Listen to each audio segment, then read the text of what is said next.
Hello guys, চলে এসেছি এবার খেলার খবর চ্যানেলে বিগ আপডেট নিয়ে। তো চলো বন্ধুরা, খুব গুরুত্বপূর্ণ আপডেট নিয়ে চলে এসেছি। ফুল ভিডিওটা দেখতে থাকো, স্কিপ করবে না। স্কিপ করলে কিন্তু ভিডিওর মধ্যে অনেক কিছু মিস করবে। এবং এই খেলার খবর চ্যানেলে যারা নতুন আছে অবশ্যই এই খেলার খবর চ্যানেলটা সাবস্ক্রাইব করে পাশে থাকা লাইকন ঘন্টাটাকে ঢং করে বাজিয়ে দাও। বেশি বেশি লাইক এবং কমেন্ট করে দাও, যাতে মোটিভেট হয়ে তোমাদের এই খেলার খবর চ্যানেলে আমি ফার্স্ট আপডেট দিতে পারি। তো চলো বন্ধুরা, ফার্স্ট যে আপডেটটা নিয়ে কথা বলবো সেটা খুব গুরুত্বপূর্ণ আপডেট। আজকে একটু ইস্টবেঙ্গলকে নিয়ে ফার্স্ট আপডেট নিয়ে কথা বলে নিই। তো ইস্টবেঙ্গল এফসি শিবিরে কিন্তু দুর্দান্ত একটা বিদেশি প্লেয়ারের সাইনিং হতে চলেছে, প্রায় চূড়ান্তই হয়ে গেছে বললে চলে। তো প্লেয়ারটার নাম হচ্ছে চেন্নাই এফসি প্লেয়ার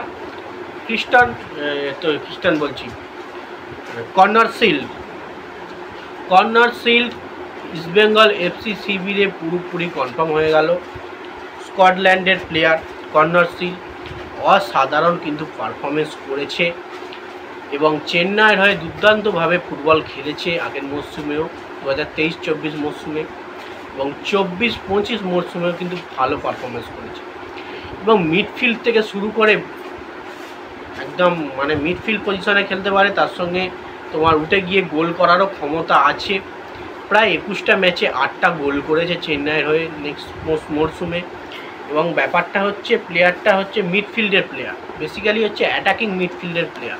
এই প্লেয়ারটা মিডফিল্ডে খেলে, অ্যাটাকিং মিডফিল্ড, এবং উঠে গিয়ে গোলও করতে পারে।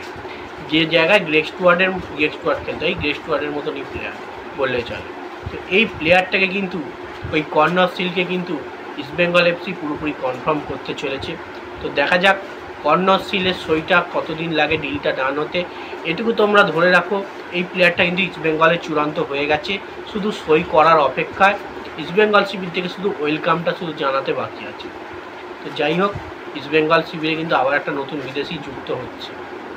তো যাই হোক, নেক্সট যে আপডেটটা নিয়ে কথা বলবো সেটা কিন্তু খুব গুরুত্বপূর্ণ একটা আপডেট তোমাদের শেয়ার করতে চলেছি। সেটা হচ্ছে এমবিএসজি শিবিরকে নিয়ে। এমবিএসজি শিবিরের সঞ্জীব গোয়েঙ্কা এবং Mumbai city FC player Mehtab সিংকে নিয়ে।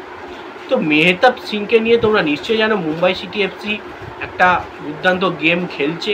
কখনো মার্কেট ভ্যালু তার ট্রান্সফার মার্কেটটা তার কমিয়ে দিচ্ছে, ট্রান্সফার ফি আবার কখনো বাইরে দিচ্ছে। তো প্রথমে ছিল হচ্ছে 2.5 কোটি, তারপরে কিন্তু সেখান থেকে বাড়ানো হয় কিছু টাকা। তো সেক্ষেত্রে আবার কিছুদিন বাদে তোমরা নিশ্চয়ই জানো 3.5 কোটি টাকা তার ট্রান্সফার ফি করে দিয়েছে মুম্বাই সিটি এফসি। কিন্তু মোহনবাগান ম্যানেজমেন্ট 3.5 কোটি টাকা কিন্তু দিতে রাজি হচ্ছে না। রাজি হয়েছে, এটা যেটা লিখেছি আমি অবশ্যই, কিন্তু মুম্বাই সিটি এফসিকে 2.5 কোটি টাকা দিতে রাজি, কিন্তু 3.5 কোটি টাকা দিতে রাজি হচ্ছে না। এবার ব্যাপারটা হচ্ছে দেখো কেমন, যদি সঞ্জীব গোয়েঙ্কাকে বলে মোহনবাগান শিবির যে এই প্লেয়ারটাকে কিন্তু আমাদের দলে লাগবেই একদম 100%, তাহলে কিন্তু অবশ্যই 3.5 কোটি টাকা কিন্তু অবশ্যই সঞ্জীব গোয়েঙ্কা দিতে রাজি হবে এবং মেহতাব সিংকে মোহনবাগান শিবিরে পকেট করে নেবে। তো দেখা যাক, এখনও পর্যন্ত কিন্তু খবর সূত্রে জানা যাচ্ছে রাজি কিন্তু হচ্ছে না মেহতাব সিংকে নেওয়ার জন্যে 3.5 কোটি টাকা দিতে, কিন্তু 2.5 কোটি টাকা দিয়ে দেবে, দিয়ে মেহতাব সিংকে নিতে চাইছে। এবার পুরোপুরি নির্ভর করছে ব্যাপারটা মোহনবাগান ম্যানেজমেন্টের ওপর, যে পয়সা বাড়িয়ে দেবে নাকি মুম্বাই সিটি এফসির ওপরও নির্ভর করছে, তারা পয়সা কমাবে কিনা।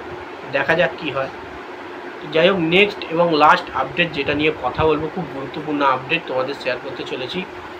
মোহনবাগান শিবিরের প্লেয়ার সুহেল ভাটকে নিয়ে কিন্তু এমবিএসজি শিবির থেকে একটা দুর্দান্ত পোস্ট করা হয়েছে, এমবিএসজি টিভি বলে। তো সেখানে কিন্তু প্রেস কনফারেন্স হয়েছে, ভিডিও হয়েছে, সব কিছু হয়েছে। এবং প্রেস কনফারেন্সে কিন্তু সুহেল ভাট দুর্দান্ত মন্তব্য করেছে এমবিএসজি শিবিরকে নিয়ে।